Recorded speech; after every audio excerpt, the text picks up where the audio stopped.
ఇప్పుడు సరిగ్గా సమయం ఉదయం 2:46 అవుతుంది.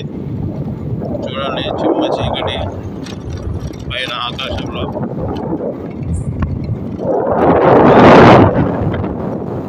వర్షం కూడా వచ్చేలా ఉంది, చాలా భారీ వర్షం రావచ్చు. మీకు చూస్తే అర్థమైపోతుంది, మబ్బు చూస్తే ఎంత